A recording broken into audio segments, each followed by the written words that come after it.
옛날 어느 상골 마을에 사방이 병풍처럼 둘러쳐진 깊은 산자락 아래 옹기종기 모여 사는 평화로운 사람들이 있었습니다. 봄이면 진달래가 온 산을 붉게 물들이고 가을이면 황금빛 들판이 넉넉한 인심을 대변해주는 그런 곳이었는데, 마을 어귀에는 수백 년 된 느티나무가 든든하게 버티고 서서 오가는 사람들의 땀을 식혀주곤 했습니다. 그 마을 한가운데에는 으리으리한 기와집 한 채가 솟아있어 멀리서도 그 위용을 자랑했는데, 그곳은 바로 대대로 만석군이라 불리며 큰 부를 누려온 최부잔의 댁이었습니다. 담장은 어찌나 높은지 안에서 무슨 일이 일어나는지 까치발을 들어도 보이지 않았고, 대문은 소가 끄는 수레가 두 대는 거뜬히 지나갈 만큼 육중하고 컸기에 마을 사람들은 그 앞을 지날 때마다 저도 모르게 옷깃을 여미고 걸음을 조심하곤 했습니다. 최부잔의 곳간에는 쌀가마니가 천장까지 닿을 듯 쌓여 있어 쥐들도 먹다 지쳐 잠이 든다는 소문이 돌 정도였으니, 그 집의 세도가 얼마나 대단했는지 짐작하고도 남음이 있었습니다. 이 큰 기와집 안에는 수많은 하인이 부지런히 움직이며 집안 살림을 도맡아 하고 있었는데, 그 중에서도 유독 눈에 띄는 아이가 하나 있었으니 이름은 분이었습니다. 분이는 어릴 적 부모를 여의고 오갈 때 없는 신세가 되어 최부잔의 부엌대기로 들어오게 되었는데, 나이는 이제 막 18이 되어 꽃다운 처녀의 태가 나기 시작했습니다. 비록 거친 무명옷을 입고 하루 종일 부엌 아궁이 앞에서 재를 뒤집어 쓰거나 차가운 가을물에 손을 담가 빨래를 하는 고된 일을 도맡아 했지만, 그녀의 타고난 고운 심성과 맑은 얼굴은 감춰지지 않았습니다. 분이의 얼굴은 마치 새벽 이슬을 머금은 하얀 벚꽃처럼 청초했고, 눈동자는 깊은 산속 옹달샘처럼 맑고 깊어보는 사람의 마음까지 정화해주는 듯 했습니다. 그녀는 아무리 힘든 일을 시켜도 실은 내색 하나 없이 "네 마님, 바로 하겠습니다" 하며 상냥하게 대답하니, 집안의 다른 하인들은 물론이고 마을 사람들까지도 분이를 칭찬하지 않는 이가 없었습니다. 최부잔의 안주인인 최씨 부인은 이토록 착하고 고운 분이를 몹시도 못마땅하게 여겼는데, 그것은 부인의 타고난 심술과 질투 때문이었습니다. 최씨 부인은 본래 욕심이 많고 남이 잘되는 꼴을 보지 못하는 성미를 가지고 있었는데, 나이가 들면서 얼굴에 주름이 늘어가고 성격이 더욱 괴팍해지자 젊고 아름다운 분이가 눈의 가시처럼 거슬리기 시작했습니다. 부인은 아침에 눈을 뜨자마자 분이를 불러내어 마당에 떨어진 낙엽 하나까지 트집을 잡으며 호통을 치는 것으로 하루를 시작하곤 했습니다. 이년아 마당 쓰는 빗자루질이 어찌 이리 서투르냐. 내년이 딴 생각을 하니 흙먼지가 내 치맛자락에 묻지 않느냐 하며 쩌렁쩌렁한 목소리로 소리를 지르면, 분이는 그저 고개를 깊이 숙이고 "죄송합니다 마님, 다시는 그리하지 않겠습니다" 하고 빌 뿐이었습니다. 부인의 표독스러운 눈매는 언제나 분이의 일거수일투족을 감시하며 흠을 찾아내려 혈안이 되어 있었지만, 분이는 워낙 일솜씨가 야무지고 매사에 정성을 다했기에 사실 혼날 일이라고는 눈을 씻고 찾아봐도 없는 것이 사실이었습니다. 어느 늦가을 아침 서리가 하얗게 내려앉은 장독대에서 분이가 장독을 닦고 있을 때의 일이었습니다. 찬바람이 옷깃을 파고드는 날씨였지만 분이는 맨손으로 행주를 빨아가며 정성스럽게 장독 하나하나를 윤이 나도록 닦고 있었는데, 그 모습이 어찌나 단정하고 아름다운지 지나가던 구름도 잠시 멈추어 볼 지경이었습니다. 마침 사랑채에서 나오던 최부자의 아들 도령이 그 모습을 보고는 잠시 넋을 잃고 바라보았습니다. 도령은 평소에도 분이의 성실함과 고운 마음씨를 눈여겨보고 있었는데, 이날따라 아침 햇살을 받아 빛나는 분이의 옆모습이 유난히 아름답게 느껴졌던 것입니다. 도령은 자신도 모르게 발걸음을 멈추고 혼잣말로 "참으로 곱구나. 마음씨만큼이나 얼굴도 고우니 양반집 규수라 해도 믿겠어" 라고 중얼거렸습니다. 하지만 운명의 장난인지 안채마루에서 이 광경을 지켜보던 최 씨 부인의 귀에 그 소리가 독사처럼 파고들고 말았습니다. 부인의 얼굴은 순식간에 불그락푸르락 변했고 손에 쥐고 있던 부채가 부들부들 떨릴 정도로 분노가 치솟았습니다. 그날 이후로 최 씨 부인의 구박은 더욱 집요하고 악랄해졌는데 마치 분이를 집 밖으로 내쫓기 위해 작정한 사람처럼 굴었습니다. 밥을 지으면 밥이 질다거나 되다고 트집을 밥상을 엎어버리기 일쑤였고 빨래를 해오면 때가 덜 빠졌다며 다시 가을가로 보내 한겨울 얼음장 같은 물에 손을 담그게 했습니다. 분이의 손등은 터져서 피가 배어나왔고 밤이면 끙끙 앓는 소리가 새어나올 정도로 몸은 고단했지만 그녀는 단 한 번도 누구를 원망하거나 신세를 한탄하지 않았습니다. 오히려 부엌 한 구석에서 쪽잠을 자면서도 오늘도 무사히 하루를 보냈으니 감사합니다. 내일은 마님 기분이 조금이라도 나아지시면 좋겠다. 라며 기도를 올리는 착한 심성을 지니고 있었습니다. 함께 일하는 늙은 참모가 몰래 누룽지를 챙겨주며 아이고 불쌍한 것. 네가 전생에 무슨 죄를 지어서 저런 호랑이 같은 마님 밑에서 고생이냐. 하며 눈물을 훔칠 때면 분이는 오히려 참모의 손을 잡고 위로하며 맑게 웃어 보이곤 했습니다. 마을 빨래터는 아낙네들의 수다 장소이자 소문이 만들어지고 퍼지는 곳이었는데 분이에 대한 이야기도 빠지지 않고 오르내렸습니다.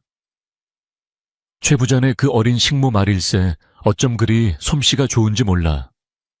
며칠 전 잔칫날에 그 아이가 부친전을 먹어봤는데 입에서 살살 녹더구먼. 그뿐인가 마음씨는 또 어떻고. 지난번에 우리 집 막내가 길에서 넘어져 울고 있는데 그 아이가 업어서 달래주지 뭔가. 제 자식도 아닌데 그리 살뜰히 챙기는 걸 보니 천성이 비단결이야. 아낙네들의 칭찬은 꼬리에 꼬리를 물고 이어졌고 이는 곧 최 씨 부인의 귀에도 들어갔습니다. 자신의 집 하인이 자신보다 더 칭찬을 받고 심지어는 최 부자네 복덩이라고 불린다는 사실은 자존심 강한 최 씨 부인에게는 참을 수 없는 모욕과도 같았습니다.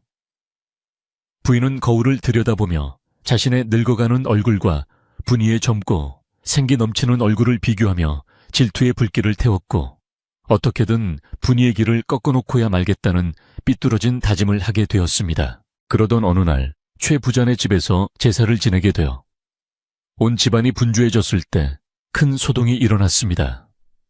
분이가 정성껏 마련한 제사 음식 중 가장 중요한 조기구이가 감쪽같이 사라진 것이었습니다. 사실은 최 씨 부인이 키우던 살진 고양이가 부엌에 들어와 생선을 물고 간 것이었지만 부인은 이를 기회다 싶어 모든 죄를 분이에게 뒤집어 씌웠습니다. 내 인연 조상님께 올릴 귀한 음식을 네가 몰래 빼돌려 먹었느냐. 천한 것들은 어쩔 수가 없다더니 감히 내 눈을 속이고 도둑질을 해. 부인의 서슬퍼런 고함 소리가 집안을 쩌렁쩌렁 울렸고 분이는 억울함에 눈물이 그렁그렁 맺혔지만 감히 말대꾸를 할 수 없어 바닥에 납작 엎드려 떨기만 했습니다. 마님 정말 아닙니다. 저는 손도 대지 않았습니다. 억울합니다. 분이가 간신히 목소리를 짜내어 호소했지만 부인은 들은 척도 하지 않고 회초리를 들어 분이의 종아리를 사정없이 내리쳤습니다. 찰싹찰싹 소리가 날 때마다 분이의 입술은 고통으로 파르르 떨렸지만 그녀는 비명조차 지르지 않고 안으로 삼키며 눈물만 뚝뚝 흘렸습니다. 이 광경을 지켜보던 하인들은 모두 고개를 돌리거나 혀를 찼지만 누구 하나 나서서 부인을 말릴 용기는 없었습니다. 최 씨, 부인의 성격을 건드렸다가는 자신들도 언제 쫓겨날지 모르는 파리 목숨이었기 때문이었습니다. 오직 늙은 행랑 갑옷만이 안타까운 마음에 마님 분이가 그럴 아이가 아닙니다. 다시 한번 잘 살펴보시지요. 라고 조심스럽게 한마디 거들었지만 돌아온 것은 부인의 매서운 눈초리와 호통뿐이었습니다. 어디서 감히 상전의 일에 참견이냐. 너도 전연편을 드는 것이냐. 썩 물러가지 못할까. 결국 행난 가범도 입을 다물고 뒷걸음질 칠 수밖에 없었고 분이는 억울한 누명을 쓴 채 밤새도록 차가운 마당에 무릎을 꿇고 벌을 서야 했습니다. 그날 밤 하늘에는 유난히 밝은 달이 떠 있었는데 분이는 달을 쳐다보며 돌아가신 어머니를 생각하고 하염없이 눈물을 흘렸습니다. 어머니, 제가 정말 도둑질을 한 것처럼 보이시나요? 저는 정말 결백해요. 분이의 작은 어깨가 흐느낌으로 들썩였지만 차가운 밤 공기만이 그녀의 곁을 맴돌 뿐이었습니다. 계절은 어느덧 깊어 겨울의 문턱에 다다랐고 상골 마을의 바람은 날이 갈수록 매서워졌습니다. 최 씨 부인의 분이에 대한 미움은 이제 단순한 질투를 넘어 병적인 집착으로 변해가고 있었습니다. 부인은 분이가 웃는 모습만 봐도 배가 아팠고 하인들이 분이와 정답게 이야기를 나누는 꼴을 보면 속에서 천불이 났습니다. 특히 도령이 서울로 공부하러 떠나면서 분이에게 몸조심하고 있거라, 내 다녀오마 라고 따뜻한 인사를 건네는 장면을 목격한 후로는 부인의 머릿속에는 오로지 분이를 이 집에서 영원히 그리고 아주 비참하게 쫓아낼 궁리만이 가득 차게 되었습니다. 전현이 내 아들을 홀려 집안을 망칠 요물이야. 그냥 내보내서는 안 돼. 다시는 마을 사람들이 전현 편을 들지 못하게 아주 꼴사납게 만들어버려야지. 부인은 밤마다 방에 틀어박혀 촛불을 켜두고 음흉한 미소를 지으며 무서운 계획을 세우기 시작했습니다. 어느 날 오후 부인은 일부러 분이를 불러 비단 옷감을 주며 옷을 지으라고 시켰습니다. 네가 손재주가 좋으니 내 이번 설빔을 한번 지어보거라. 만약 실오라기 하나라도 잘못되면 내 가만두지 않겠다. 그것은 사실 분이의 실력을 시험하려는 것이 아니라 트집을 잡아 벌을 주기 위한 함정이었습니다. 분이는 밤을 새워가며 한 땀 한 땀 정성을 다해 옷을 지었지만 부인은 완성된 옷을 보자마자 가위를 들고 와 갈기갈기 찢어버렸습니다. 이게 옷이라고 지은 것이냐, 바느질이 삐뚤빼뚤하고 품이 맞지 않지 않느냐, 귀한 비단을 다 망쳐놓았으니 이 죄를 어찌 갚을 테냐. 부인은 옷감을 분이의 얼굴에 집어던지며 소리쳤습니다. 분이는 며칠 밤을 새워 만든 옷이 눈앞에서 조각나는 것을 보며 허탈함과 공포에 사로잡혔습니다. 이제는 아무리 노력해도 부인의 마음을 돌릴 수 없다는 절망감이 분이의 가슴을 짓눌렀습니다. 최 씨 부인은 분이를 괴롭히는 것에 만족하지 않고 그녀의 혼사길마저 막아버리려고 작정했습니다. 마을의 점잖은 집안이나 성실한 청년들이 분이에게 관심을 보이며 매파를 통해 혼담을 넣어오기도 했지만 부인은 그럴 때마다 콧방귀를 뀌며 거절했습니다. 감히 우리 집 아이를 넘보다니 격이 맞지 않는다 라고 겉으로는 거절했지만 뒤로는 매파에게 돈을 쥐어주며 헛소문을 퍼뜨리게 했습니다. 그 아이가 겉만 번지르르하지 속은 흉물스럽다네. 손버릇이 나쁘고 남자 관계가 복잡하다던데. 이런 말도 안 되는 소문들이 은밀하게 퍼지자 분이를 좋게 보던 사람들도 반신반의하며 고개를 갸웃거리게 되었습니다. 분이는 영문도 모른 채 사람들이 자신을 보며 수근거리는 시선을 느껴야 했고 가슴속에는 시커먼 멍이 들어가고 있었습니다. 하지만 그녀는 여전히 묵묵히 자신의 할 일을 해나갈 뿐 변명 한마디 하지 않는 바보스러울 정도로 착한 여인이었습니다. 그러던 중 마을에 첫눈이 내리던 날이었습니다. 최 부잔의 마당에 소복이 쌓인 눈을 치우느라 하인들이 분주하게 움직이고 있을 때 대문 밖에서 웅성거리는 소리가 들려왔습니다. 누군가 대문을 두드리며 구슬픈 목소리로 구걸을 하고 있었던 것입니다. 하인 하나가 대문을 빼꼼히 열어보니 거지 행색을 한 사내 하나가 덜덜 떨며 서 있었습니다. 옷은 다 해져서 살이 훤히 드러나 보였고 머리는 헝클어져 까치집을 지은 듯했으며 얼굴에는 때가 꼬질꼬질하여 본래의 생김새를 알아볼 수 없을 정도였습니다. 게다가 다리를 저는지 지팡이의 의지에 서 있는 모습이 영락없는 병든 거지였습니다. 나으리밥 한 술만 주십시오. 며칠을 굶어 배가 등가죽에 붙었습니다. 거지의 애원하는 목소리에 하인은 에이 재수없게 아침부터 거지가 꼬였네. 썩 꺼져라 하며 소금을 뿌리려 했습니다. 그때 부엌에서 뜨거운 물을 들고 나오던 분이가 그 모습을 보게 되었습니다. 분이는 차마 그 거지를 그냥 지나칠 수 없었습니다. 추운 겨울날 얇은 옷 하나 걸치고 떨고 있는 모습이 마치 자신의 처지처럼 가엽게 느껴졌기 때문입니다. 분이는 주위를 살피더니 하인 몰래 부엌으로 들어가 김이 모락모락 나는 주먹밥 2덩이와 따뜻한 국물을 바가지에 담아 나왔습니다. 그리고는 대문 밖으로 살짝 나가 거지에게 건네주며 속삭였습니다. 이거라도 드시고 기운 차리세요. 날이 많이 찹니다. 거지는 분이의 따뜻한 눈빛에 잠시 멈칫하더니 허겁지겁 밥을 받아먹으며 고개를 숙여 고마움을 표했습니다.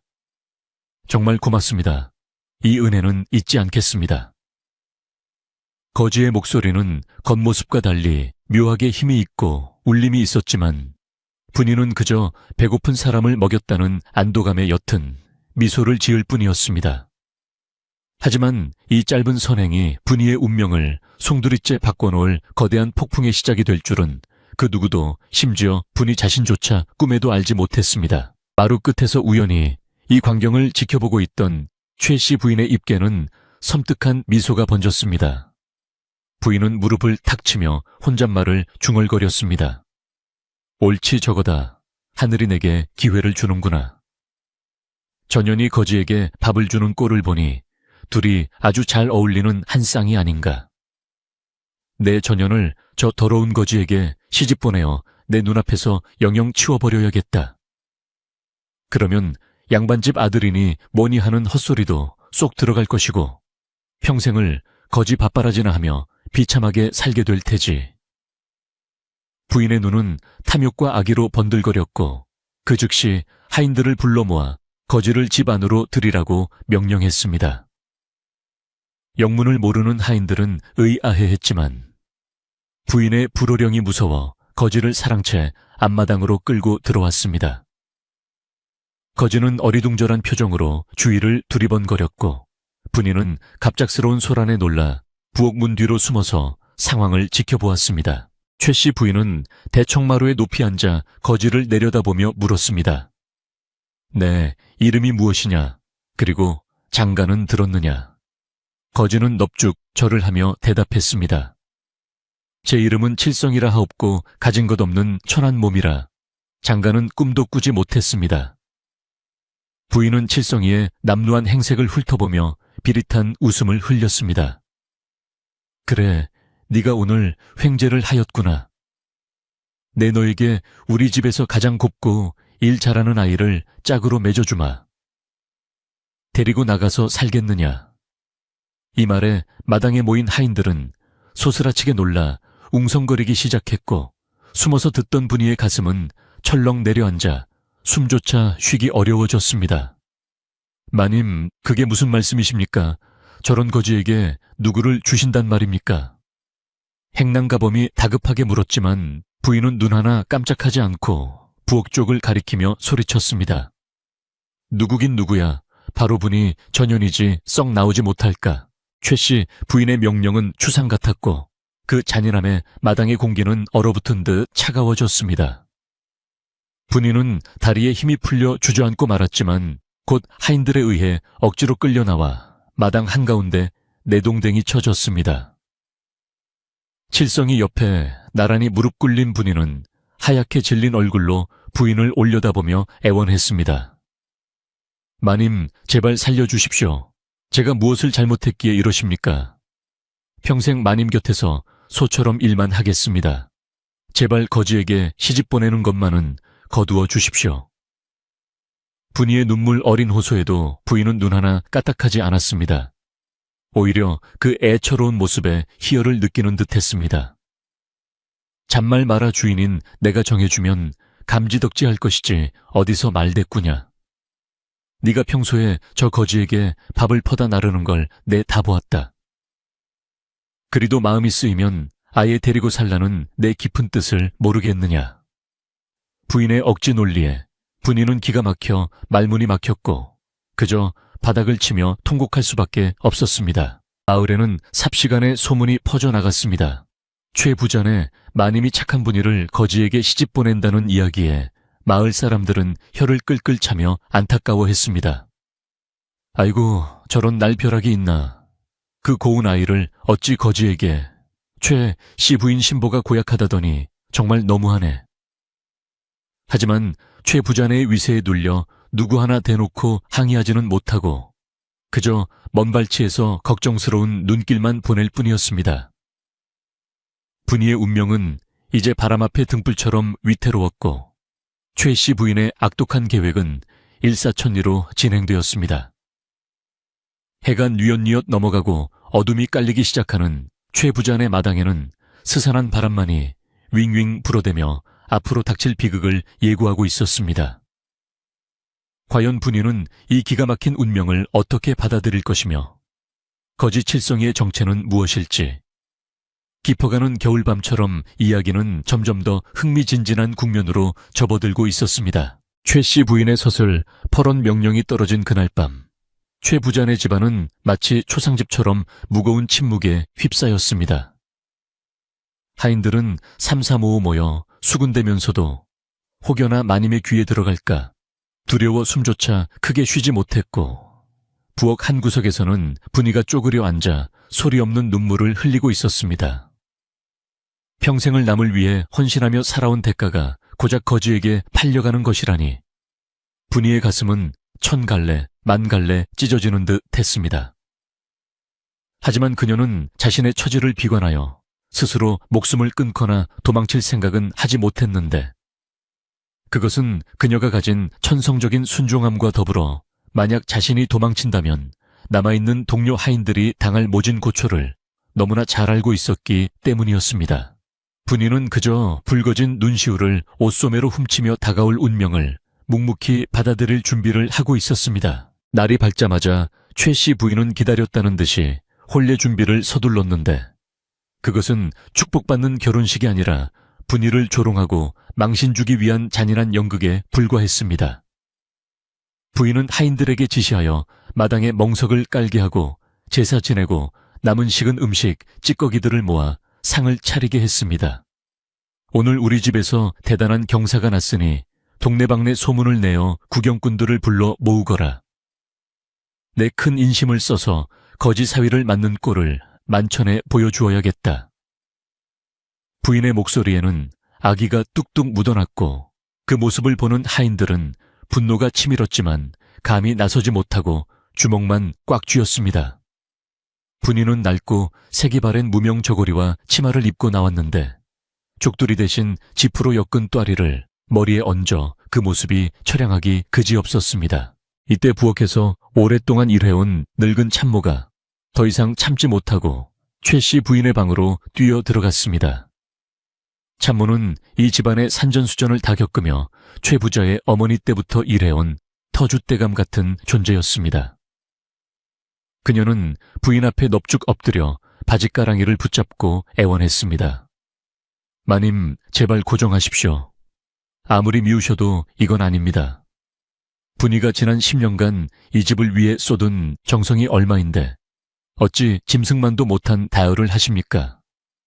하늘이 무섭지도 않으십니까? 덕을 쌓지는 못할 망정 원한을 사서는 안 됩니다. 참모의 목소리는 떨렸지만 그 안에는 뼈있는 충언이 담겨 있었습니다.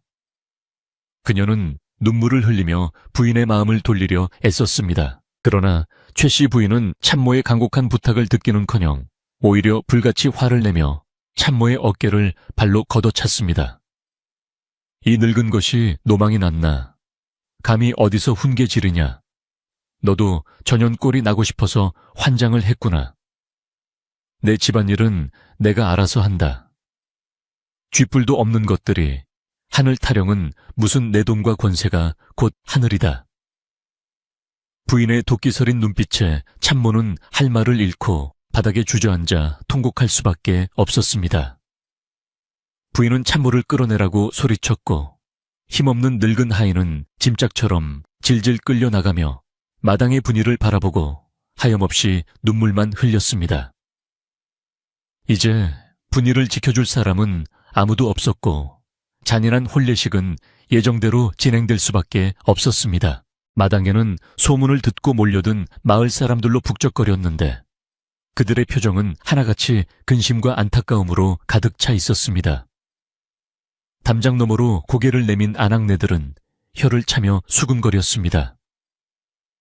세상에 저 고운 분이를 정말 거지한테 시집 보내네. 최 씨, 부인 독한 줄은 알았지만 사람이 어찌 저러나 몰라. 저 거지 꼴 좀 봐. 침을 질질 흘리며 웃고 있는 게 영 모자란 사람 같아. 아이고 불쌍해서 어쩌나. 사람들의 시선이 집중된 가운데 거지 칠성이는 멍석 위에 차려진 식은 전과 나물을 손으로 집어먹으며 해벌쭉 웃고 있었습니다. 그의 얼굴에는 부끄러움도 상황에 대한 인지도 전혀 없어 보였고 그저 눈앞의 음식에만 정신이 팔린 영락없는 바보의 모습이었습니다. 분이는 하인들의 손에 이끌려 멍석 위로 올라갔습니다. 그녀는 고개를 푹 숙인 채 차마 칠성이를 쳐다보지도 못하고 덜덜 떨리는 손을 맞잡고 서 있었습니다. 최 씨 부인은 마루에 앉아 부채를 붙이며 이 광경을 즐기듯 바라보았습니다. 자, 신랑, 신부 맞절을 해야지. 칠성아, 너도 절을 할 줄 아느냐. 오늘 밤부터 내 각시가 될 터이니 정중하게 인사를 올려라. 부인의 비아냥거리는 말투의 칠성이는 입가에 묻은 음식물을 소매로 쓱 닦으며 넙죽 큰 절을 올렸습니다. 엉덩이를 하늘로 치켜들고 우스꽝스럽게 절을 하는 모습에 구경꾼들 사이에서는 쓴웃음이 터져 나왔지만 분이는 굴욕감에 눈을 질끈 감았습니다. 그녀도 떨리는 무릎을 굽혀 맞절을 올렸는데 바닥에 떨어진 눈물 방울이 흙먼지 속에 스며들었습니다. 본래 절차라고 부르기에도 민망한 의식이 끝나자마자 최 씨 부인은 기다렸다는 듯이 불호령을 내렸습니다. 자, 이제 부부가 되었으니 내 집에서 썩 나가거라. 우리 집은 일하지 않는 식구는 먹여 살리지 않는다. 내 남편 칠성이를 따라서 어디든 가서 빌어먹든 살아가든 내 복대로 살아라. 부인은 하인들을 시켜 분이의 짐을 마당으로 던져버렸습니다. 분이가 가진 것이라고는 고작 낡은 옷 몇 가지와 어머니가 남겨주신 빗 하나가 든 작은 보따리뿐이었습니다. 분이는 보따리를 챙겨들고 마지막으로 안채를 향해 큰 절을 올렸습니다. 마님 그동안 거두어 주셔서 감사했습니다. 부디 만수무강하십시오. 쫓겨나는 마당에도 예를 다하는 분이의 모습에 마을 사람들은 눈시울을 붉혔지만 최 씨 부인은 재수없다. 소금이나 뿌려라 하며 획등을 돌려버렸습니다. 차가운 겨울바람이 쌩하고 불어와 분이의 얇은 옷자락을 파고들었습니다. 대문이 굳게 닫히는 쿵 소리가 분이의 등 뒤에서 울려 퍼졌을 때 그녀는 비로소 자신이 세상에 홀로 내던져졌음을 실감했습니다. 갈 곳 없는 신세가 된 분이는 칠성이의 뒤를 따라 마을 어귀를 향해 걸음을 옮겼습니다. 칠성이는 지팡이를 짚고 절뚝거리며 앞서 걸었는데 뒤따라오는 분이를 돌아보지도 않고 흥얼흥얼 콧노래까지 부르고 있었습니다. 마을 사람들은 그 뒤를 따르며 안타까운 마음에 혀를 찼지만 누구 하나 선뜻 나서서 그들을 도와주지 못했습니다. 최 부자네의 눈초리가 무서웠기 때문입니다. 분이는 고개를 숙인 채 터벅터벅 걸으며 자신의 신세가 처량하여 하염없이 흐르는 눈물을 닦을 생각조차 하지 못했습니다. 마을을 벗어나 산길로 접어들자 해는 서산으로 넘어가고 주위는 어두거둑해졌습니다. 찬바람은 더욱 거세게 몰아쳤고 쌓인 눈 위를 걷는 분이의 집신은 이미 젖어서 발이 꽁꽁 얼어붙을 지경이었습니다. 이제 어디로 가나요? 우리는 잘 곳이라도 있나요? 분이가 용기를 내어 칠성이에게 물었지만 칠성이는 그저 허허 웃으며 손가락으로 산기슭에 다 쓰러져가는 오두막을 가리켰습니다. 저기가 내 집이요. 비바람은 피할 수 있으니 걱정 마시오. 그곳은 예전에 숯을 굽던 사람들이 쓰다 버린 폐가나 다름없었는데 지붕은 뚫려 하늘이 보일 정도였고 문짝은 떨어져 나가 바람이 숭숭 들어오는 곳이었습니다. 분위는 기가 막혔지만 지금 당장 추위를 피할 곳은 그곳뿐이었습니다. 오두막에 도착한 분이는 한숨을 쉴 겨를도 없이 움직여야 했습니다. 그대로 있다가는 얼어 죽기 십상이었기 때문입니다. 그녀는 짐을 풀기도 전에 주위에서 마른 나뭇가지를 주워 모아 아궁이에 불을 지폈습니다. 다행히 칠성이가 주워다 놓은 집들이 구석에 쌓여 있어 그것으로 냉기를 조금이나마 막을 수 있었습니다. 불길이 타오르기 시작하자 얼었던 몸이 조금씩 녹았지만 배고픔과 서러움은 더욱 크게 밀려왔습니다. 칠성이는 따뜻한 아랫목을 차지하고 눕더니 이내 코를 골며 잠에 빠져들었습니다. 어쩜 저리도 태평할까. 분이는 잠든 칠성이의 얼굴을 내려다보며 헛웃음을 지었습니다. 꼬질꼬질한 얼굴에 헝클어진 머리카락. 아무리 봐도 의지할 곳 없는 거지였지만 이제는 자신의 남편이 된 사람이었습니다. 그날 밤 분이는 잠을 이루지 못하고 타오르는 모닥불만 바라보았습니다. 바람이 불 때마다 오두막이 삐걱거리는 소리가 마치 자신의 울음소리처럼 들렸습니다.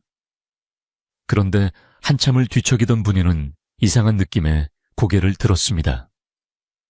깊이 잠든 줄 알았던 칠성이가 잠꼬대처럼 중얼거리는 소리를 들었기 때문입니다.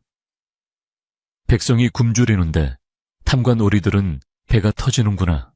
이 나라의 근본이 어디에 있는가. 그 목소리는 낮에 들었던 어눌하고 바보 같은 말투가 아니었습니다. 낮고 묵직하며 묘한 위엄이 서린 목소리였습니다. 깜짝 놀란 분이가 칠성 쪽을 바라보았지만 그는 여전히 입을 벌리고 코를 골며 자고 있을 뿐이었습니다. 내가 너무 피곤해서 헛소리를 들었나. 분이는 고개를 갸웃거렸지만 칠성이의 잠든 얼굴이 왠지 낮과는 다르게 늠름해 보이는 것은 기분 탓만은 아닌 것 같았습니다. 다음 날 아침부터 분이의 고된 시집살이가 시작되었습니다. 최 부자네 집에 비하면 가진 것은 쥐뿔도 없었지만 해야 할 일은 산더미 같았습니다. 우선 사람이 살 수 있도록 집을 고쳐야 했습니다. 분이는 진흙을 이겨 벽에 틈새를 메우고 억새를 베어다가 지붕을 덮었습니다. 마을에서 버려진 항아리를 주워와 닦아서 식수로 쓸 물을 길어 날랐습니다.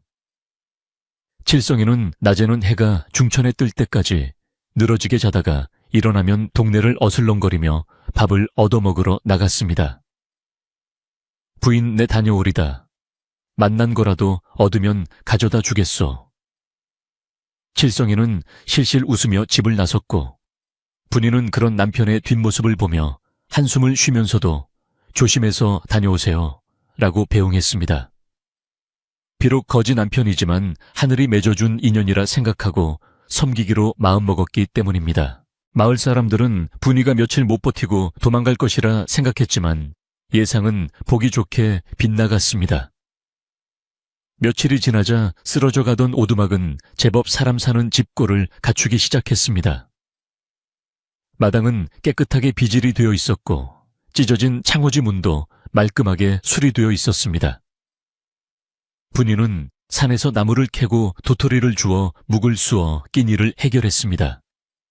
때로는 마을 빨래터에 나가 남의 빨래를 해주고 받은 곡식으로 칠성이의 밥상을 차렸습니다. 비록 거친 보리밥의 시래기국뿐이었지만 분이는 항상 정갈하게 상을 차려 칠성이 앞에 내놓았습니다. 서방님, 식사하세요. 많이 드시고 기운 내세요.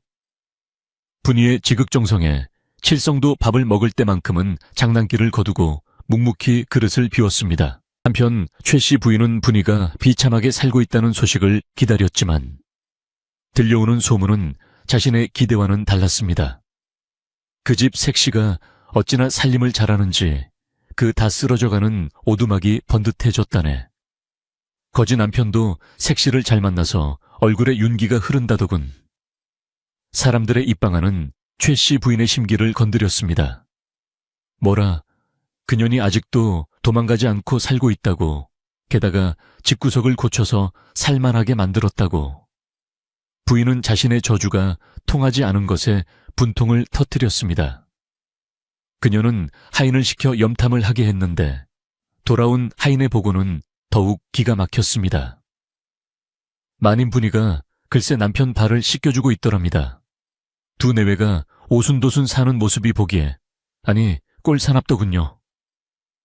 하인은 말끝을 흐렸지만 부인은 그 말 속에 숨겨진 평화로움을 감지하고 질투심에 치를 떨었습니다.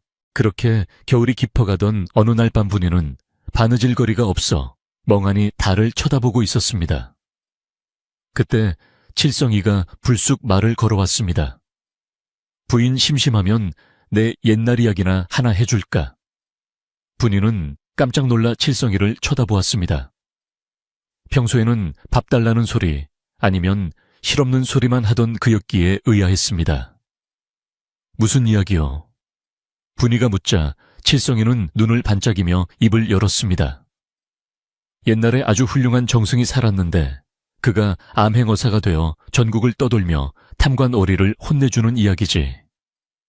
칠성이의 입담은 놀라울 정도로 청산유수였습니다. 마치 그 자리에 있었던 것처럼 생생하게 상황을 묘사하고 어려운 한자 선거도 막힘없이 구사했습니다. 분이는 이야기를 듣는 내내 넋을 잃고 빠져들었는데 어느 순간 칠성이의 얼굴에서 거지의 모습은 사라지고 학식 높은 선비의 기품이 느껴졌습니다. 이야기가 끝난 후 분이는 조심스럽게 물었습니다. 서방님, 어찌 그리 유식하십니까? 글을 배우셨습니까? 칠성이는 다시 평소에 해벌쭉한 표정으로 돌아와 머리를 긁적였습니다. 에이, 동냥질하러 다니다 보면 서당계 3년이면 풍어를 읊는다고 귀동냥으로 들은 거지요. 배고픈데 누룽지 남은 거 없어.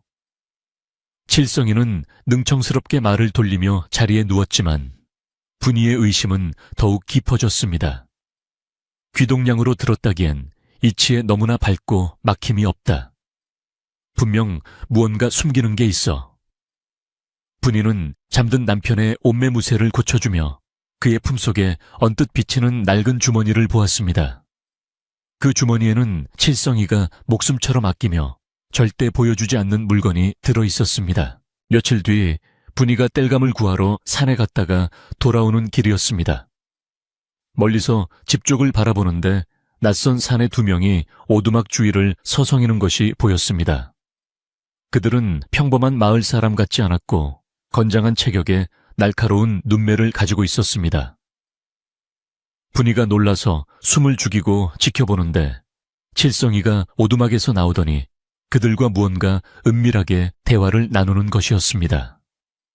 칠성이는 평소에 구부정한 자세가 아니라 허리를 꼿꼿이 펴고 있었고 사내들은 칠성이에게 허리를 숙여 깎듯이 예를 갖추고 있었습니다. 그들은 칠성이에게 서찰 같은 것을 건네주고는 바람처럼 빠르게 산속으로 사라졌습니다. 분이는 자신의 눈을 의심했습니다. 저들이 누구지? 그리고 서방님은 도대체 누구시길래 저런 사람들과 집으로 돌아온 분이는 아무것도 못 본 척 시치미를 떼고 저녁 준비를 했습니다. 하지만 가슴은 쿵쿵 뛰고 머릿속은 복잡해졌습니다. 저녁상 앞에서 칠성이는 여느 때처럼 밥을 개걸스럽게 먹으며 오늘 반찬은 소금이 좀 덜 들어갔구려 라며 투정을 부렸습니다. 분이는 그런 칠성이를 바라보며 조용히 물었습니다. 서방님, 오늘 손님이 다녀가셨나요? 발자국이 여럿 보이던데요.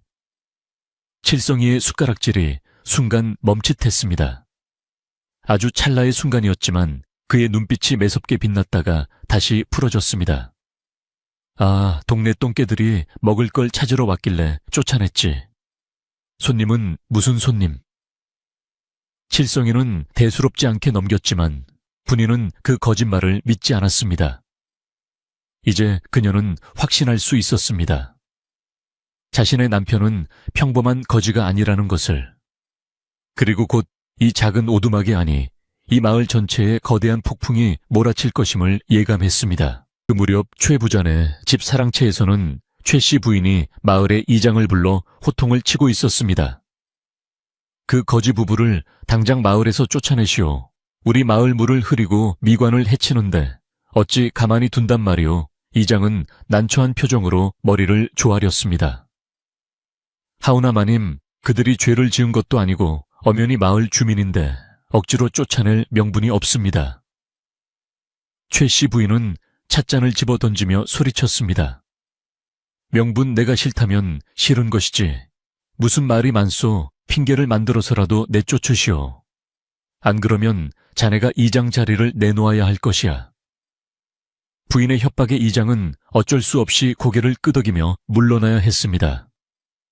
최 씨 부인의 악행은 멈출 줄 몰랐고 분이와 칠성이를 향한 위협은 점점 더 구체적이고 위험하게 다가오고 있었습니다. 밤바람이 더욱 차갑게 느껴지는 것은 다가올 시련의 예고편과도 같았습니다. 겨울바람이 문풍지를 세차게 흔드는 소리가 요란한 밤이었습니다. 분이와 칠성이가 사는 오두막은 눈보라 속의 외로운 섬처럼 덩그러니 놓여 있었지만 그 안에서 피어나는 온기는 대궐 같은 최 부자네 집보다 훨씬 따뜻했습니다. 분이는 밤늦도록 희미한 호롱불 아래서 바느질을 하고 있었는데 칠성이가 주워온 헌 옷가지들을 기워 이불을 만들고 있었습니다.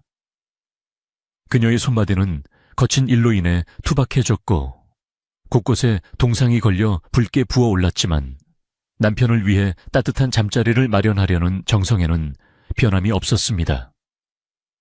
칠성이는 아랫목에 누워 천장을 바라보고 있었는데 평소의 장난기 어린 눈빛은 사라지고 깊은 생각에 잠긴 듯한 표정이었습니다. 그는 가끔씩 분이의 고단한 등을 바라보며 남모를 한숨을 내쉬곤 했는데 그 한숨 속에는 미안함과 고마움 그리고 알 수 없는 결의가 담겨 있었습니다. 어느 날 밤 칠성이는 자리에 누운 채 넌지시 분이에게 물었습니다. 부인 내가 평생 이렇게 빌어먹으며 살아도 나를 원망하지 않겠소? 남들처럼 비단 옷에 고기 반찬은커녕 내일 끼니를 걱정해야 하는 이 신세가 지겹지도 않소. 분이는 바느질하던 손을 잠시 멈추고 미소를 지으며 대답했습니다.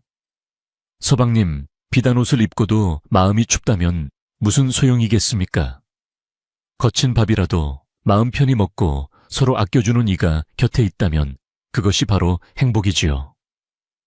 저는 서방님이 건강하게 제 곁에 계셔주시는 것만으로도 감사합니다. 분이의 대답은 꾸밈없는 진심이었고 그 말에 칠성이는 가슴이 뭉클해져 아무 말도 하지 못하고 돌아 누워야 했습니다. 그는 속으로 다짐했습니다. 내 반드시 이 고운 사람을 세상에서 가장 귀한 부인으로 만들어 주리라. 다음 날부터 칠성이의 행동은 더욱 기이해졌습니다. 그는 낮에는 여전히 동양 자루를 메고 나가 마을을 돌았지만 단순히 밥을 얻는 것에 그치지 않고 사람들의 이야기를 귀담아 듣기 시작했습니다. 마을 우물가에 앉아 아낙네들의 하소연을 듣기도 하고 사랑방 근처를 기웃거리며 양반들의 대화를 엿듣기도 했습니다. 때로는 억울한 일을 당한 농부의 사연을 듣고는 같이 분통을 터뜨려주기도 했는데 그럴 때마다 그가 던지는 한마디 한마디는 무식한 거지의 말이 아니라 이치에 딱 들어맞는 명판결과도 같았습니다.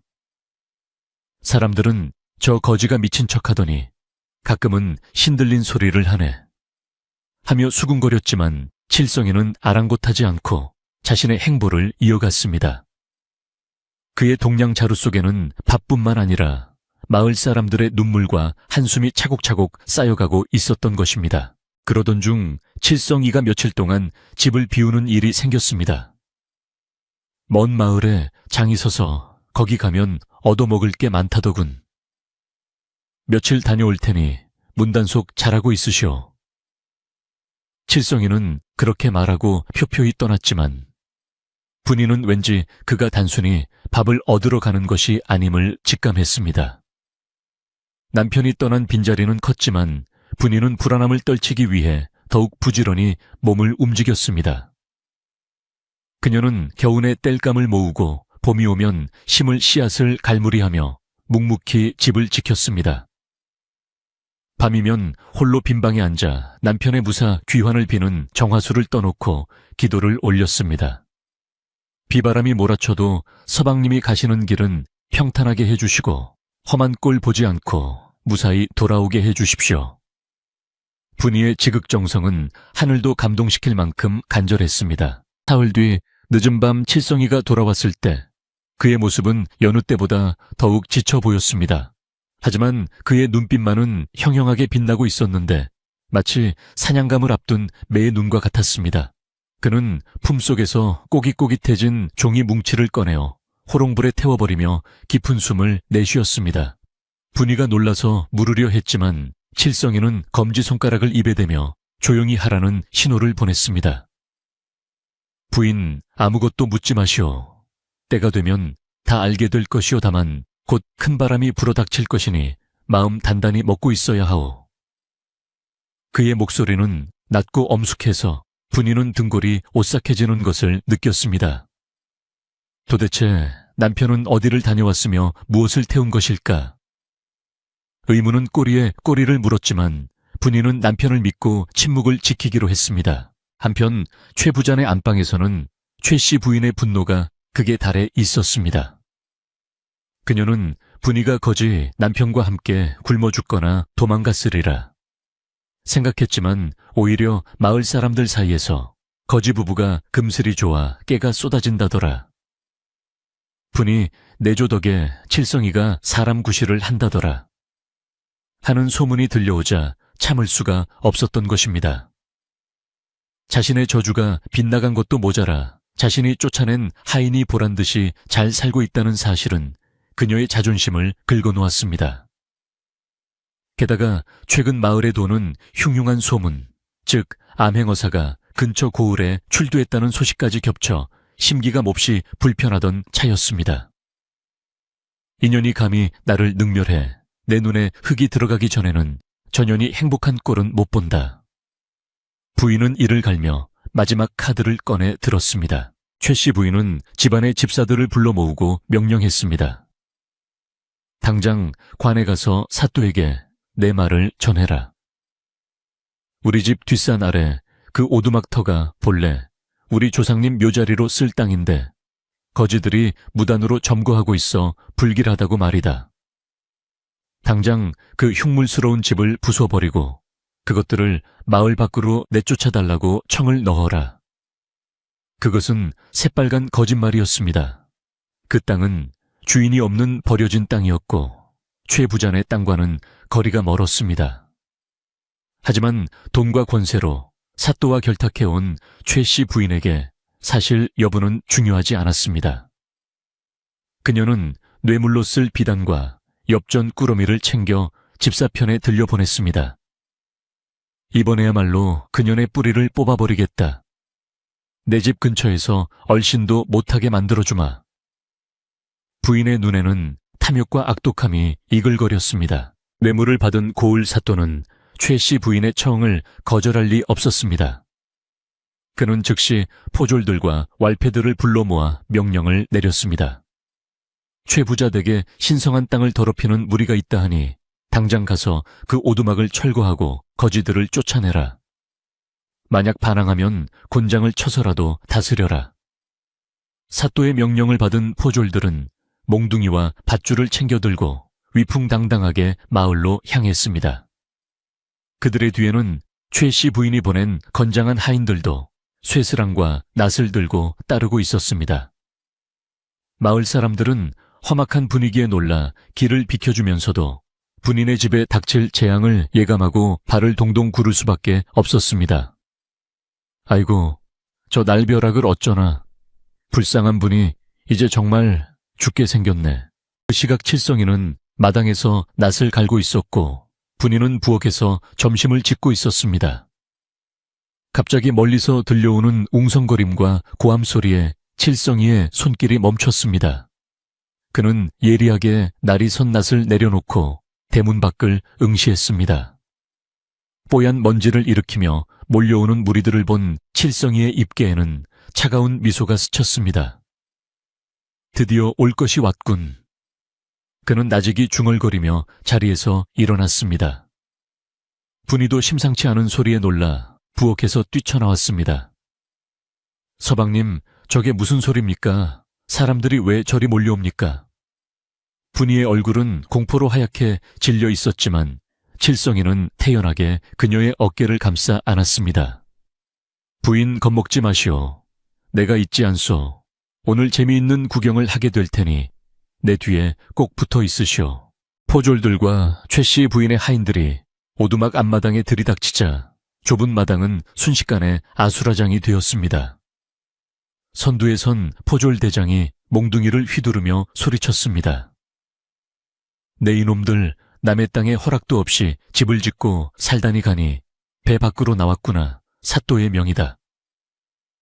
당장 이 집을 비우고 꺼져라. 뒤따라온 하인들은 기다렸다는 듯이 오두막의 벽을 발로 차고 장독대를 깨부수기 시작했습니다. 쨍그랑 와장창 그릇. 깨지는 소리와 함께 분이가 애지중지 갖고 온 살림살이들이 박살이 났습니다. 안 돼요. 이러지 마세요. 여긴 우리 집이에요. 분이가 울부짖으며 달려나가 하인의 팔을 붙잡았지만 하인은 분이를 거칠게 밀쳐버렸습니다. 분이는 바닥에 나뒹굴며 무릎이 까져 피가 났지만 아픔을 느낄 새도 없이 다시 일어나 집을 지키려 했습니다. 그때 묵묵히 지켜보던 칠성이가 앞으로 나섰습니다. 그는 몽둥이를 휘두르는 포졸 대장의 앞을 가로막으며 천둥 같은 목소리로 호통을 쳤습니다. 멈춰라. 백주대낮에 관아의 포졸들이 힘없는 백성의 집을 부수고 행패를 부리다니. 이것이 나라의 녹을 먹는 자들이 할 짓이냐. 칠성이의 목소리는 평소의 어눌한 말투가 아니었습니다. 그 기세가 어찌나 등등하고 위험이 넘치는지 포졸 대장은 순간 움찔하며 뒤로 물러섰습니다. 이 이놈이 미쳤나. 거지가 어디서 훈계질이야. 대장은 당황함을 감추려 더욱 크게 소리쳤지만 칠성이의 눈빛에 눌려 몽둥이를 쥔 손이 떨리고 있었습니다. 칠성이는 한 발짝도 물러서지 않고 그들을 노려보았습니다. 그의 눈에서는 서슬퍼런 광채가 뿜어져 나오고 있었습니다. 소식을 들은 최 씨 부인이 가마를 타고 현장에 도착했습니다. 그녀는 엉망이 된 오두막과 바닥에 주저앉은 분이를 보며 쾌재를 불렀습니다. 꼴 좋다. 내 진작에 말하지 않았느냐. 주제를 모르고 까불면 이렇게 된다고. 여봐라. 저 거지놈들을 멍석말이해서 마을 밖으로 내다 버려라. 부인의 도끼 어린 명령에 주춤하던 하인들이 다시 기세를 올리며 칠성이에게 달려들려 했습니다. 분이는 칠성이를 보호하려 그 앞을 막아서며 부인에게 애원했습니다. 마님, 제발 그만해 주십시오. 저희가 떠나겠습니다. 집은 부수더라도 제 남편만은 해치지 말아 주십시오. 분이의 눈물 어린 호소에도 부인은 싸늘하게 비웃을 뿐이었습니다. 늦었다. 내 너희 꼴이 보기 싫어. 싹을 잘라버리려는 것이다. 쳐라. 하인들이 몽둥이를 높이 쳐들고 내리치려는 절체절명의 순간 칠성이가 품속에서 무언가를 꺼내 높이 치켜들었습니다. 햇살을 받아 번쩍이는 그것은 낡은 노소의 덩어리처럼 보였지만 자세히 보니 5마리의 말이 새겨진 둥근 패였습니다. 암행어사 출두야. 칠성이의 입에서 터져나온 함성은 지축을 흔드는 듯 했습니다. 동시에 상이슬과 마을 어귀에 매복해 있던 역졸들이 암행어사 출두야를 복창하며 구름대처럼 몰려 나왔습니다. 갑작스러운 사태에 포졸들과 하인들은 몽둥이를 떨어뜨리고 혼비백산하여 우왕좌왕했습니다. 최 씨 부인은 너무 놀라 가마에서 굴러떨어졌고 흙바닥에 처박힌 채 벌벌 떨기 시작했습니다. 분이는 이 믿기지 않는 광경에 입을 다물지 못하고 멍하니 남편을 바라보았습니다. 칠성이는 더 이상 남루한 거지가 아니었습니다. 그는 헌옷을 벗어던지고 그 안에 입고 있던 푸른 관복의 자태를 드러냈습니다. 헝클어진 머리를 쓸어 넘기자 드러난 그의 얼굴은 준수하고 기품 있는 귀공자의 모습 그대로였습니다. 그는 역졸들에게 명령하여 포졸들과 최 씨 부인의 하인들을 포박하게 했습니다. 부패한 사또와 결탁하여 죄 없는 백성을 괴롭힌 죄, 그 죄를 엄히 물을 것이다. 칠성안이 암행어사 이몽룡의 호령이 마을 전체에 쩌렁쩌렁 울려 퍼졌습니다. 마을 사람들은 두려움과 경이로움이 뒤섞인 표정으로 그 자리에 엎드려 절을 올렸습니다. 아이고, 암행어사 나으리셨다니. 세상에 이런 일이. 분이는 다리에 힘이 풀려 그 자리에 주저앉고 말았습니다. 자신의 남편이 매일 밥을 빌어먹던 그 거지가 나라님도 어려워한다는 암행어사라니 꿈을 꾸는 것만 같았습니다. 칠성이는 위험 있는 표정으로 죄인들을 제압한 뒤 천천히 분이에게 다가왔습니다. 그리고 따뜻한 손길로 분이를 일으켜주며 부드럽게 말했습니다. 부인 많이 놀랐소. 내 신분을 속인 것은 세상의 진짜 모습을 보고자 함이었으나 부인까지 속이려던 것은 아니었소. 용서하시오. 그의 목소리는 다시 다정한 남편의 목소리로 돌아와 있었습니다. 분이는 하염없이 흐르는 눈물을 닦으며 고개를 저었습니다. 아닙니다, 서방님. 아니, 나으리, 제가 꿈을 꾸는 건 아니지요. 이제 상황은 완전히 역전되었습니다. 흙바닥에 무릎 꿇린 최 씨 부인은 사시나무 떨듯 떨며 고개를 들지 못했습니다. 그녀의 오만방자했던 기세는 온데간데 없고 죽음의 공포만이 그녀를 감싸고 있었습니다.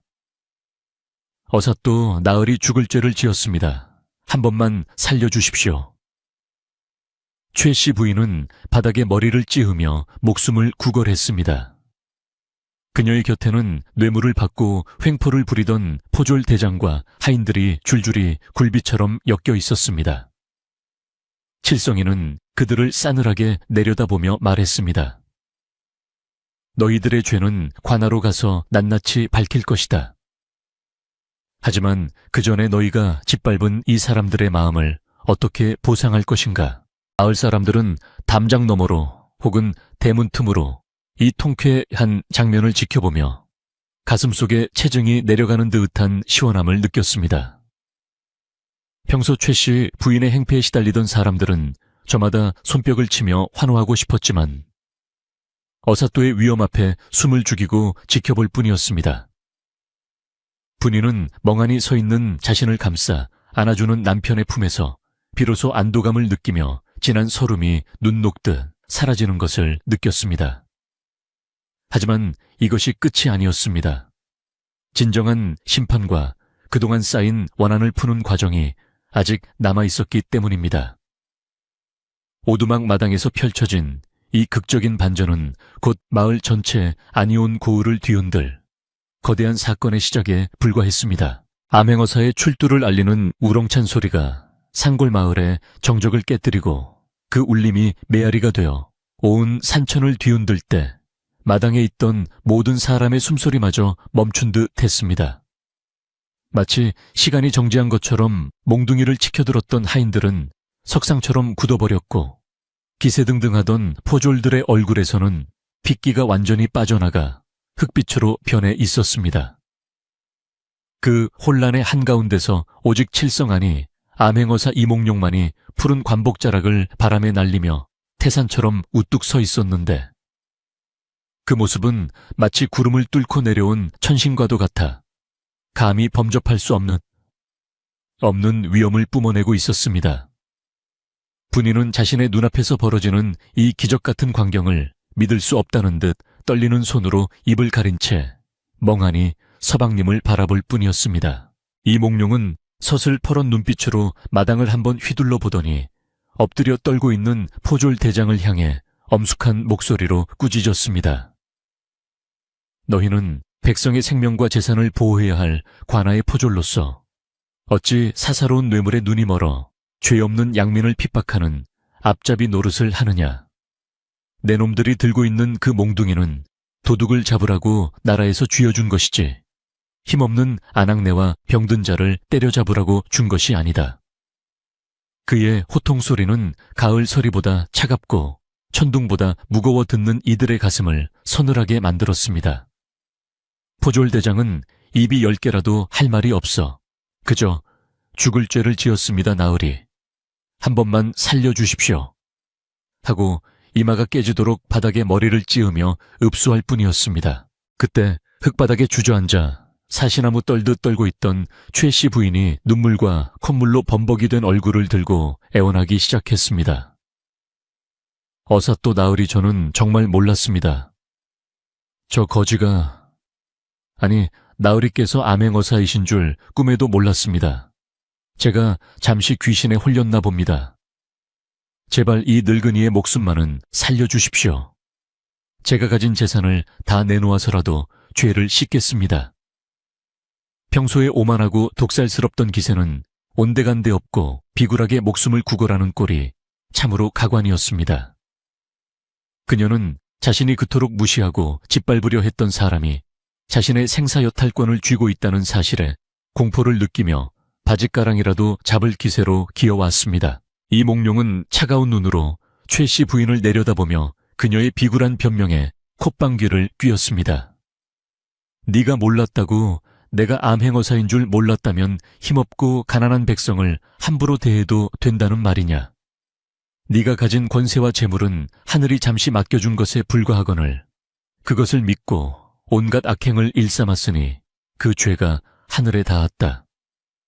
너는 너보다 약한 사람을 업신여기고 착한 분위를 시기하여 억지로 쫓아내고도 모자라 이제는 그들이 겨우 마련한 보금자리마저 부수려 했으니 이는 사람의 탈을 쓰고 할 짓이 아니다. 이몽룡의 조목조목 따지는 말에 최 씨 부인은 할 말을 잃고 고개를 떨구었고 그 모습을 지켜보던 마을 사람들은 속이 뻥 뚫리는 듯한 통쾌함을 느꼈습니다. 이몽룡은 멈추지 않고 계속해서 죄를 물었습니다. 너는 단순히 한 사람을 괴롭힌 것이 아니라 마을 전체의 인심을 흐리고 가난한 이웃들을 멸시하며 위화감을 조성했다. 내 집 곳간에 쌓인 쌀이 썩어갈 때 마을의 누군가는 굶주림에 시달려야 했다. 네가 진정으로 부끄러워해야 할 것은 내가 암행어사라는 사실을 몰랐던 것이 아니라 네 마음속에 들어찬 탐욕과 아집이다. 그의 말은 구경하던 마을 사람들의 가슴에도 깊은 울림을 주었습니다. 그동안 최 부자네의 위세에 눌려 숨죽여 살았던 사람들은 자신들이 겪었던 소름이 어사또의 입을 통해 위로받는 기분이 들었기 때문입니다. 사람들은 저마다 눈시울을 붉히며 고개를 끄덕였습니다. 판결은 즉시 내려졌습니다. 이몽룡은 역졸들에게 명하여 포졸들과 최 씨 부인의 하인들을 모두 관하로 압송하게 했습니다. 이 자들을 당장 옥에 가두고 그 죄를 낱낱이 조사하여 엄벌에 처하라. 또한 뇌물을 받고 병력을 내어준 고을 사또 역시 직무유기와 권력 남용으로 파직하고 내 앞에 대령토록 하라. 역졸들이 우렁차게 대답하며 죄인들을 굴비 엮듯 묶어 끌고 나가자 마을은 순식간에 악의 무리들이 사라지고 평온을 되찾기 시작했습니다. 최 씨 부인만은 아직 꿇어 앉혀둔 채였는데 이몽룡은 그녀에게 가장 치욕스럽지만 교훈이 될 만한 벌을 내리기로 마음먹었습니다. 초에 애씨 부인은 듣거라. 너를 당장 옥에 가두어 곤장을 칠 수도 있으나 네가 지은 죄는 마음의 죄인이 마음으로 갚게 하겠다. 너는 지금 당장 분이 앞에 무릎을 꿇고 진심으로 사죄하라. 그리고 네가 부순 이 오두막을 네 사제를 털어 원래대로, 아니 전보다 더 튼튼하게 복구해 놓아라. 또한 앞으로 1년간 마을에 굶주리는 사람들에게 매일 쌀을 나누어주고 내 잘못을 뉘우쳐라. 만약 이를 어길 시에는 그때야말로 엄한 국법으로 다스릴 것이다. 이몽룡의 판결은 피를 보지 않으면서도 최 씨 부인의 오만함을 꺾어놓기에 충분했습니다. 평생 남에게 고개 숙여본 적 없는 그녀에게 자신이 부리던 하녀에게 무릎 꿇고 비는 것은 죽기보다 더한 형벌이었을 것입니다. 최 씨 부인은 치을 떨며 망설였지만 어사또의 섯을 퍼런 눈빛과 주위를 둘러싼 역졸들의 위세에 눌려 어쩔 수 없이 몸을 돌렸습니다. 그녀는 분이의 낡은 치맛자락 앞에 무릎을 꿇고 기어들어가는 목소리로 말했습니다. 분이 아니 분이야 씨, 내가 잘못했네. 내 눈이 어두워 자네를 알아보지 못하고 모질게 굴었어. 부디 용서하게. 그 억지스러운 사과에도 분이는 당황하여 어쩔 줄을 몰라 하며 뒷걸음질 쳤습니다. 마님, 이러지 마십시오. 저는 그저 마님의 하인이었습니다. 일어나십시오. 분이는 오히려 죄송하다는 듯 부인을 일으키려 했지만 이몽룡이 다가와 분이의 손을 잡고 제지했습니다. 분 가만히 받으시오. 이는 부인이 받아야 할 마땅한 사과요. 그동안 부인이 흘린 눈물과 억울함을 생각하면 이 정도 사과는 오히려 부족하오.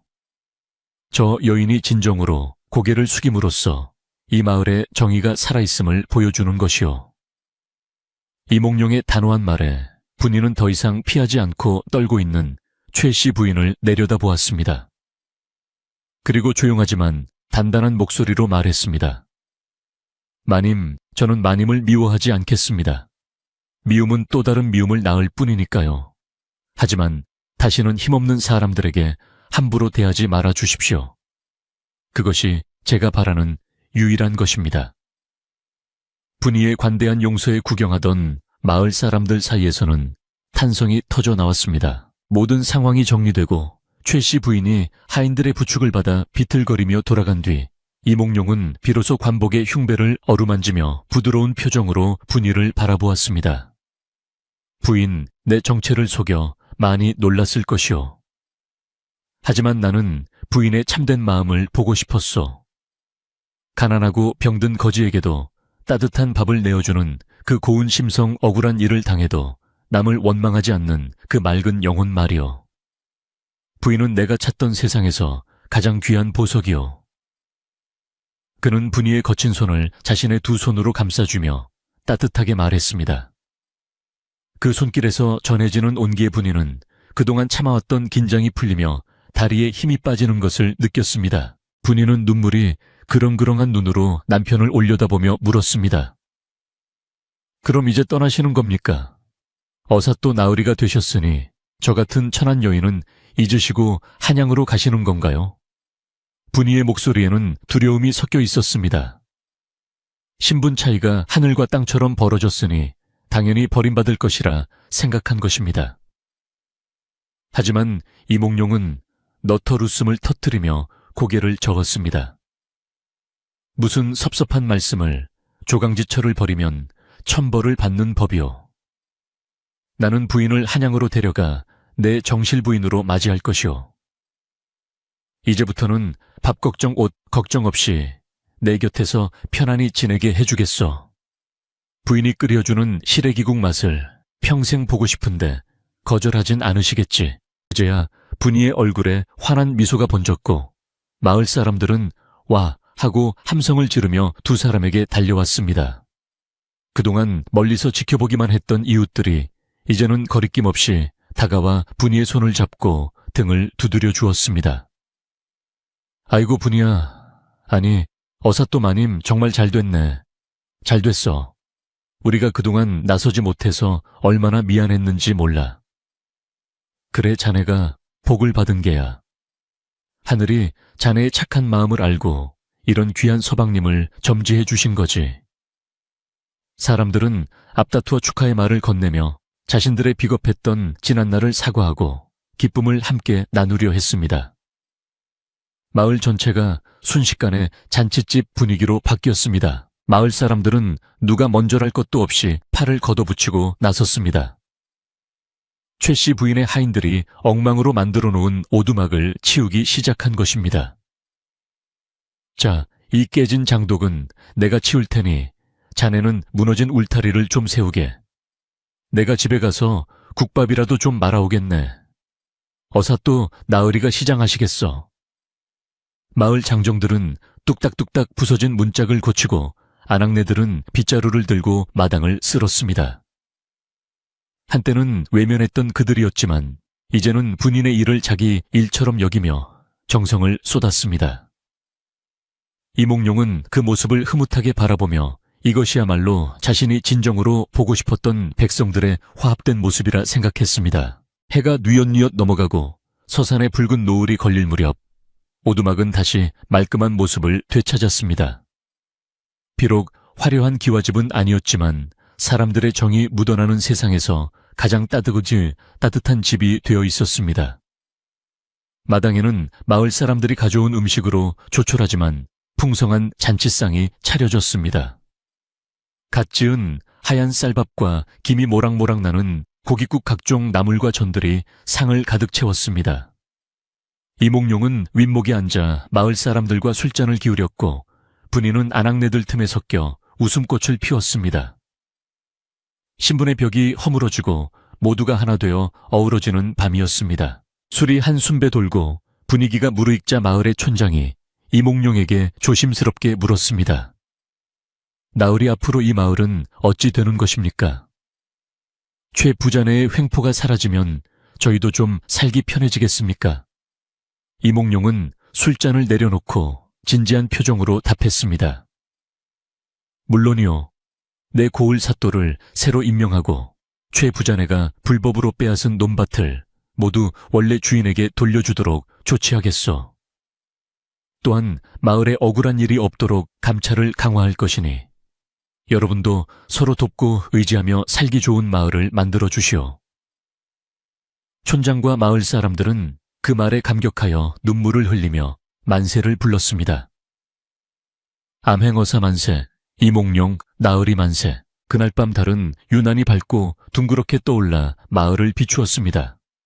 왁자지껄하던 잔치가 끝나고 사람들이 하나둘 집으로 돌아가자 오두막에는 다시 고요가 찾아왔습니다. 하지만 예전에 쓸쓸하고 차가운 고요가 아니라 평온하고 따스한 기운이 감도는 고요였습니다. 이몽룡과 분이는 마루에 나란히 앉아 달을 쳐다보았습니다. 분이는 아직도 이 모든 것이 꿈만 같아서 자꾸만 볼을 꼬집어 보았습니다. 서방님, 정말 이 모든 게 현실인가요? 내일 아침에 눈을 뜨면 다시 춥고 배고픈 시절로 돌아가 있는 건 아니겠지요. 이몽룡은 분이의 어깨를 감싸 안으며 부드럽게 속삭였습니다. 걱정 마시오. 이것은 꿈이 아니오. 당신의 고운 마음씨가 만들어낸 현실이오. 이제 당신은 더 이상 부엌대기 분이가 아니라 이 나라 어사또의 부인이오. 앞으로 당신의 눈에서 눈물 대신 웃음만 나게 하겠다고 내 저 달림을 두고 맹세하리다. 든든한 남편의 말에 분이는 비로소 마음을 놓고 그의 어깨에 머리를 기대었습니다. 차가운 밤바람도 이제는 시원하게 느껴졌고 어디선가 들려오는 풀벌레 소리도 축복의 노래처럼 들렸습니다. 두 사람의 그림자가 달빛 아래 하나로 포개지며 길고 길었던 시련의 날들이 끝나고 행복한 미래가 시작됨을 알리고 있었습니다. 분이는 문득 부엌에 남은 누룽지가 생각나 일어섰습니다. 서방님, 출출하지 않으세요? 아까 사람들이 남기고 간 떡이랑 누룽지가 있는데 좀 나올까요? 이몽룡은 웃으며 손사래를 쳤지만 분이는 어느새 부엌으로 총총걸음으로 들어갔습니다. 그 뒷모습을 보며 이몽룡은 생각했습니다. 천하를 호령하는 어사또가 되어도 내 아내가 끓여주는 숭늉 한 그릇보다 맛난 것은 없겠구나. 그는 각근을 풀고 편안하게 마루에 누워 부엌에서 달그락거리는 정겨운 소리를 자장가 삼아 눈을 감았습니다. 마을 어귀에 느티나무도 잎을 흔들며 이 평화로운 밤을 지켜보고 있었고 최 부자네 집의 높은 담장 안은 쥐 죽은 듯 조용해져 대조를 이루고 있었습니다. 다음날 아침 산골 마을에는 평소와는 전혀 다른 맑고 상쾌한 공기가 감돌고 있었습니다. 지난밤의 소란이 거짓말처럼 느껴질 정도로 하늘은 높고 푸르렀으며 마을 어귀의 느티나무 잎사귀들은 아침 햇살을 받아 반짝이는 보석처럼 빛나고 있었습니다. 마을 사람들은 여느 때보다 일찍 잠에서 깨어 분주하게 움직였는데 그들의 얼굴에는 근심 대신 활기찬 웃음꽃이 피어 있었습니다. 밭으로 나가는 농부들의 발걸음은 가벼웠고 우물가에 모인 아낙네들의 물동이 부딪히는 소리조차 경쾌한 음악 소리처럼 들려왔습니다. 이것은 단순히 새로운 날이 밝아서가 아니라 마을을 짓누르던 검은 그림자가 걷히고 정의가 바로 섰다는 안도감에서 오는 변화였습니다. 사람들은 삼삼오오 모여 지난밤 어사또의 통쾌한 판결을 이야기하며 신이 나서 떠들었습니다. 최 부자네 집 대문 앞에는 이른 아침부터 진풍경이 벌어지고 있었습니다. 평소에는 굳게 닫혀 있고 파리 한 마리 얼씬도 못하게 하던 그 대문이 활짝 열려 있었고 그 앞에서 하인들이 쌀가마니를 나르느라 땀을 뻘뻘 흘리고 있었습니다. 어사또의 명령에 따라 최 씨 부인이 마을 사람들에게 나누어 줄 곡식을 내놓은 것이었습니다. 마을 사람들은 차례대로 줄을 서서 쌀을 받아갔는데 그들의 표정은 묘했습니다. 예전 같으면 굽신거리며 감지덕지 받았을 쌀이었지만 이제는 당당하게 자신의 몫을 챙겼습니다. 이게 다 분이 덕분이야. 그 착한 아이가 복을 몰고 와서 우리까지 덕을 보내. 사람들은 쌀자루를 받아들고 분이가 있는 오두막 쪽을 향해 고개를 숙여 감사를 표했습니다. 최 씨 부인은 안방문을 걸어 잠그고 두문불출하고 있었습니다.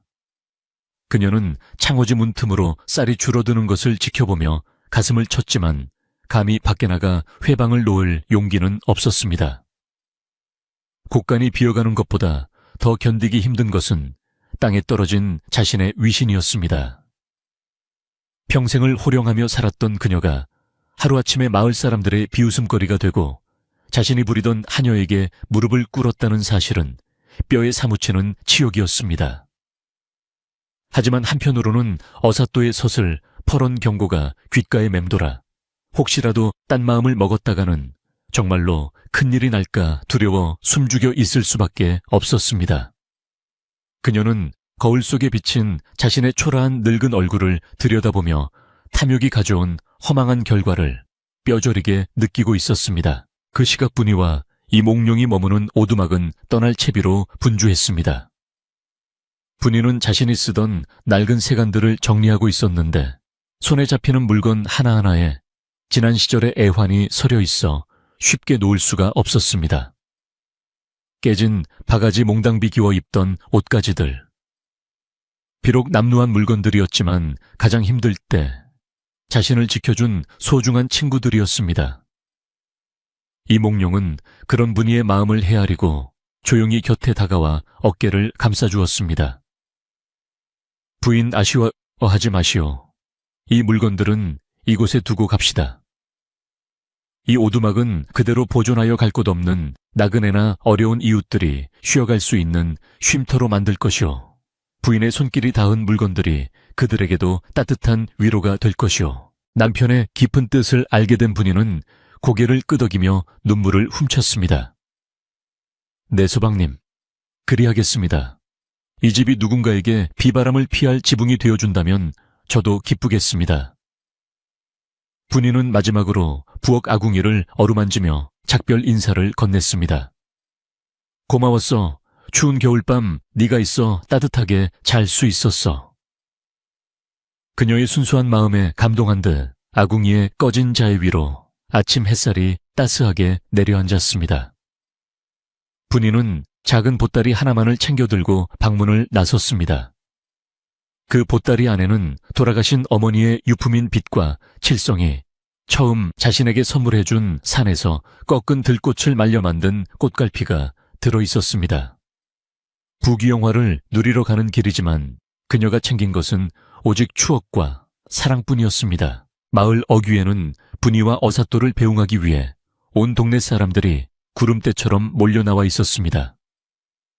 그들은 빈손으로 오지 않고 각자 집에서 가장 귀한 것들을 하나씩 들고 나왔습니다.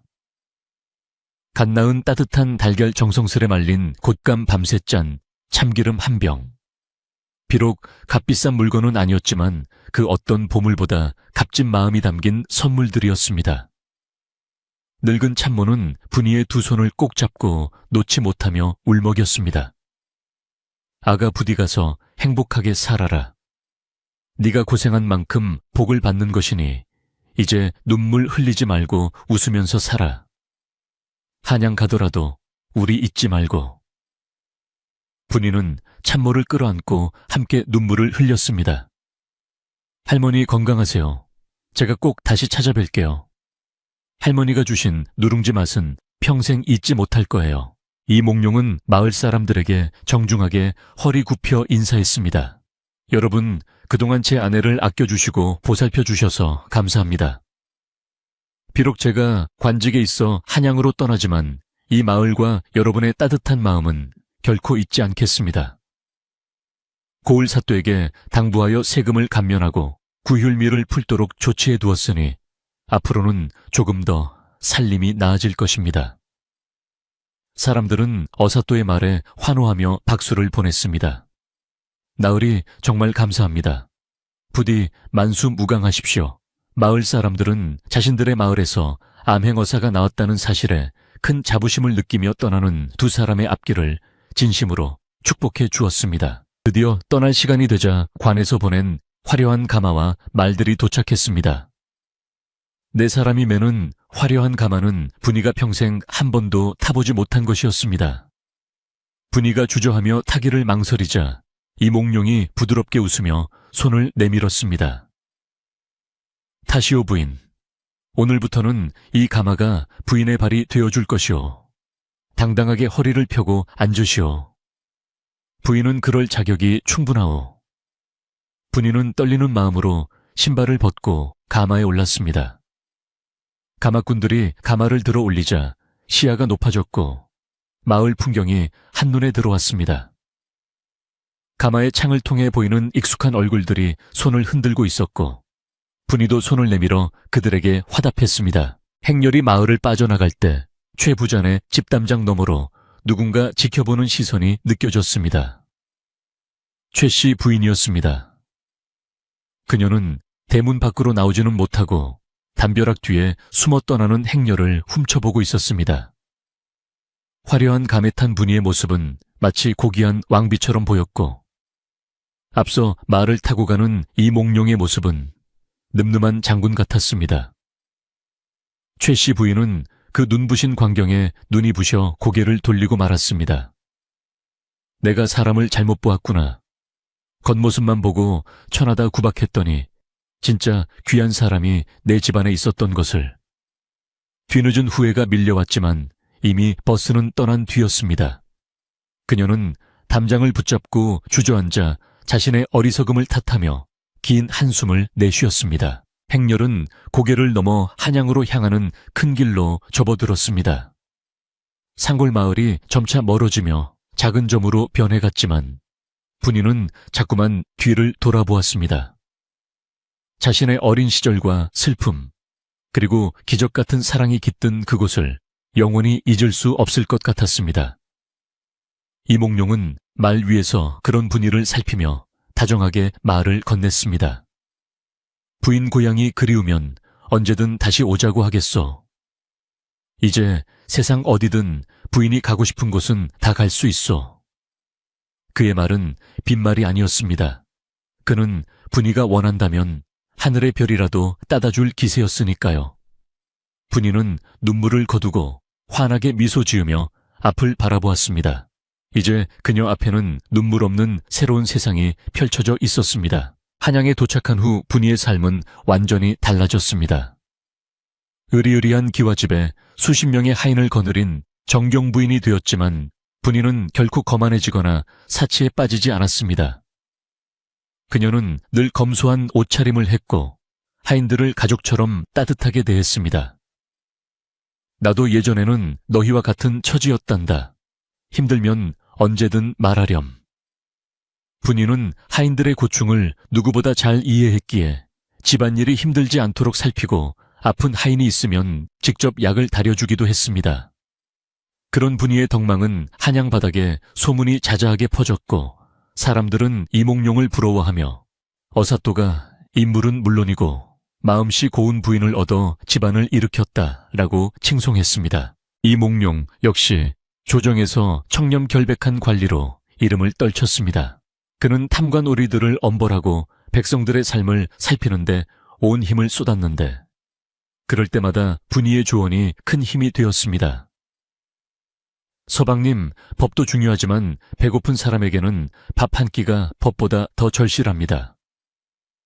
분이의 지혜로운 내조 덕분에 이몽룡은 백성의 마음을 헤아리는 명재상이 될 수 있었습니다.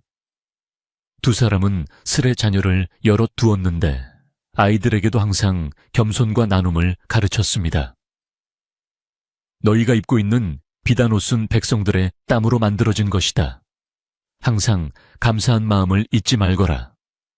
이 집안의 가풍은 대대로 이어져 훗날까지 명문가로 칭송받게 되었습니다. 세월이 흘러 산골 마을의 이야기는 전설처럼 전해지게 되었습니다. 마을 어귀의 그 낡은 오두막은 어사또 오두막이라 불리며 마을의 명소가 되었습니다. 사람들은 그곳을 지날 때마다 아이들에게 이야기를 들려주었습니다. 옛날에 마음씨 착한 하녀가 이 오두막에서 거지를 정성껏 돌보았는데 알고 보니 그 거지가 암행어사였단다. 사람은 겉모습만 보고 판단하면 안 되는 거야. 그리고 착한 마음을 쓰면 언젠가는 반드시 복을 받는단다. 아이들은 눈을 반짝이며 그 이야기를 들었고 마을 사람들은 분이가 남기고 간 빗자루와 바가지를 보물처럼 아끼며 관리했습니다. 최 부자네 집은 세월이 흘러 쇠락했지만 분이의 오두막은 사람들의 발길이 끊이지 않는 따뜻한 곳으로 남았습니다. 어느 해 봄 분이와 이몽룡은 약속대로 마을을 다시 찾았습니다. 머리에 서리가 내린 노부부가 되어 돌아왔지만 두 사람의 잡은 손은 여전히 따뜻했습니다. 마을 사람들은 덩실덩실 춤을 추며 그들을 반겼고 최 씨 부인은 이미 세상을 떠나고 없었지만 그녀의 후손들이 나와 정중하게 사주의 인사를 올렸습니다. 분이는 옛 오두막 마루에 앉아 마을의 풍경을 바라보며 회상에 잠겼습니다. 춥고 배고팠던 시절 서러움에 눈물 흘리던 밤들이 주마등처럼 스쳐 지나갔습니다. 하지만 그 모든 시련이 있었기에 지금의 행복이 더욱 값지게 느껴졌습니다. 이몽룡은 분이의 주름진 손등을 어루만지며 말했습니다. 부인 우리 참 잘 살아왔구려. 당신 덕분에 내 인생이 꽃길이 되었소. 밤이 깊어지자 마을은 다시 고요에 잠겼습니다. 하늘에는 수많은 별이 쏟아질 듯 반짝이고 있었고 풀벌레 소리는 자장가처럼 은은하게 울려 퍼졌습니다. 분이의 이야기는 여기서 끝이 나지만 그녀가 세상에 남긴 따뜻한 마음은 영원히 사라지지 않고 사람들의 가슴 속에 등불처럼 남아있을 것입니다. 착한 사람은 복을 받고 진심은 반드시 통한다는 이 단순하고도 아름다운 진리가 오늘 밤 여러분의 꿈속에서도 환하게 빛나기를 바랍니다. 고단했던 하루를 내려놓고 편안한 마음으로 눈을 감으세요. 밤바람이 창문을 두드리는 소리는 분이가 전하는 행복의 속삭임일지도 모릅니다. 모두 평안한 밤, 행복한 꿈 꾸시길 바랍니다.